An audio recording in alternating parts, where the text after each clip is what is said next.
Yo, what's good YouTube? It's boardzy, and this is going to be a shocking first look at the Finalmouse Ultralight X competition. Obviously the latest version of the Ultralight X, and it was sent to me in a Pelican case. This is not the normal packaging with a sticker that says early access. These are generally for pros or people who need the mouse early. I've never gotten a review unit like this before, so feel free to comment cherry picked. This is a perfect unit, whatever you want, and also make sure to watch the video because this may not be a perfect unit. But yeah, for a few things to mention, obviously this has flat sides as opposed to holes in the side, which we've seen for the past like 6 years with Finalmouse. I don't even know. So that is obviously one big difference. And if you're wondering how that affects the weight, my medium size ULX competition with stock skates comes in at 38 grams on my scale, and my medium size Tarek, obviously with holes in the side and dot skates, also comes in at 38 grams. So it certainly does not add any weight. If anything, it probably takes off half a gram, I don't know.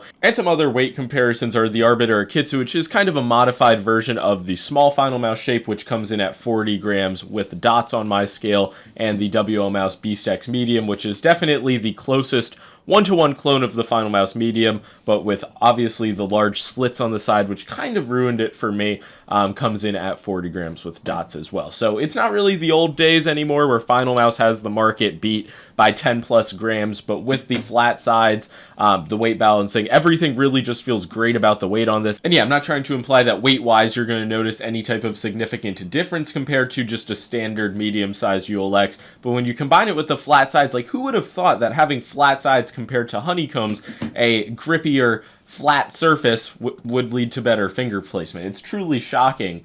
So having that, I would say it's an upgrade, and it really just does make the mouse feel noticeably different. I guess this is a good segue into the next topic, which is going to be the coating. It has a UV hard coating applied to the sides, the back hump, but not the main clicks.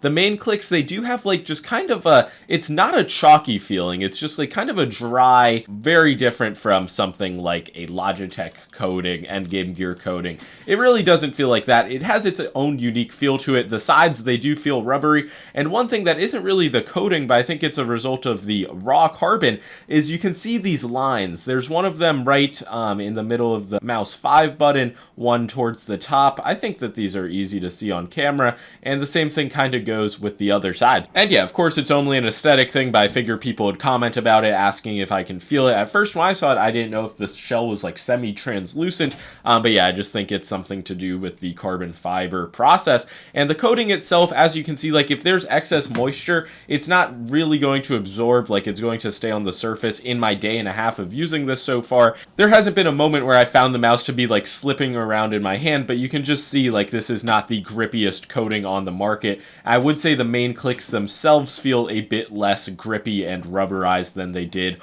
on the Tarex or the Asus, the mice that had the really good feeling coatings that of course unfortunately stained. So there's going to be no staining on this mouse. And now next up is going to be the build quality. Obviously the first point to check, the side walls, the integrity is very good. If I squeeze this mouse as hard as I could, would I break it? Probably, but any type of like in-game force, like it just feels very solid. So yeah, as for creaking and rattling, there is nothing for me to report on this unit, which is obviously all I can speak to. But honestly, on the past few ULX batches, including units I bought with my own money, I found the build quality to be really good. This small ULX Tarek is probably, out of all the ULXs, the one I put the most time on.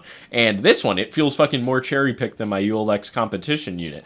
I pretty much have no like side-to-side wobble on the clicks, minimal pre-travel, but you see with the ULX competition, even though no click wobble was one of the advertised features, you can see that the click piece itself isn't wobbling around, but you can hear towards the top of the click, there's this like grinding, there is this contacting feeling.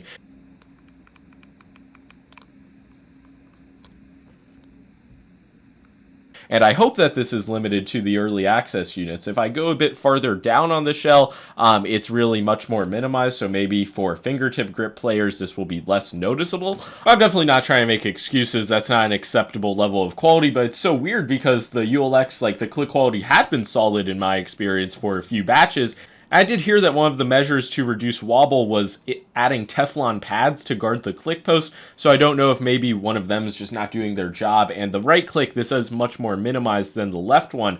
And yeah, hopefully the main units are not like this, but that is definitely unfortunate because I have had this mouse for a day and a half, so you can only assume that it's going to get worse, not better, but I will definitely monitor all aspects of this mouse quality-wise for a full review.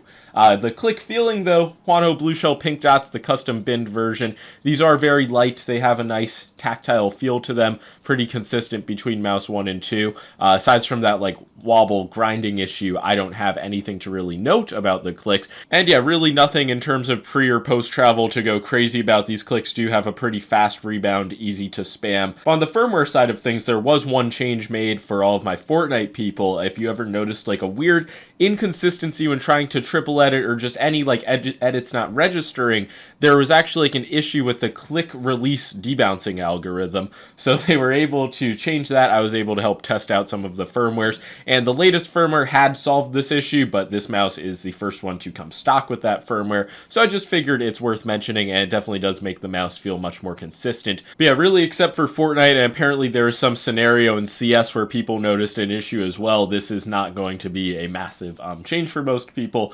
Another thing to mention on a similar note, firmware-wise, is Tournament Scroll, which is honestly, it's a genius feature. I'm surprised it hasn't been copied yet by other companies, but it's really only a matter of time.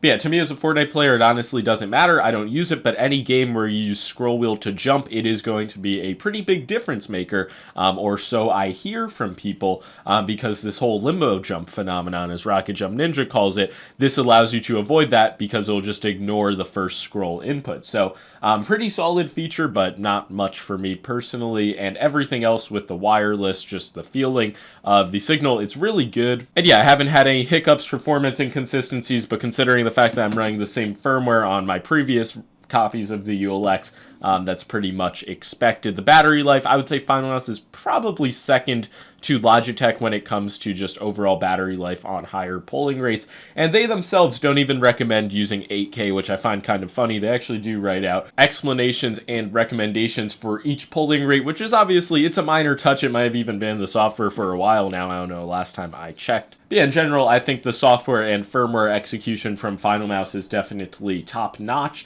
But yeah, I don't really know what else there is to talk about. I guess the scroll wheel itself is one thing that had a minor change. The steps are a bit less rigid and not as like defined and notchy compared to previous versions.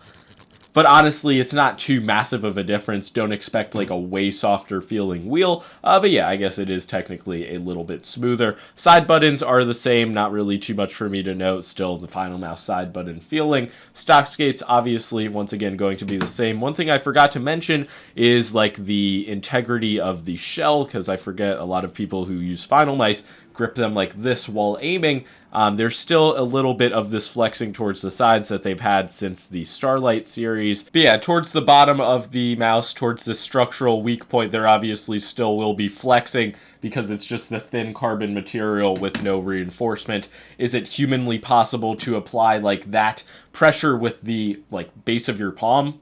I don't think so. But yeah, due to just like good fitment with the bottom shell, I don't think you're going to experience like any creaking or moving around due to palm force. But yeah, that flexing is still there if you go for it. But yeah, truly my only gripe with the way this mouse actually feels and performs in hand is going to be whatever that like side-to-side click grinding sort of popping sound that I get. Other than that, everything on the mouse is really fine and just feels like a ULX with solid sides. So yeah, that's probably going to be all for my early access first look at the Finalmouse ULX competition. Let me know any questions, comments, concerns that you may have below. And yeah, I'm going to keep on using this. I do really enjoy and like it. But yeah, do I think it's perfect? Do I feel like I aim $100 better than I do on something like the ATK F1 Extreme? Definitely not, but you know, Finalmouse is Finalmouse. And they have never been a budget option. And also, this mouse is sold out, so I don't really know what the point is of reviewing it, but I appreciate getting one early, despite the fact it's sold out nonetheless. But yeah, be sure to leave a like and subscribe. Peace out.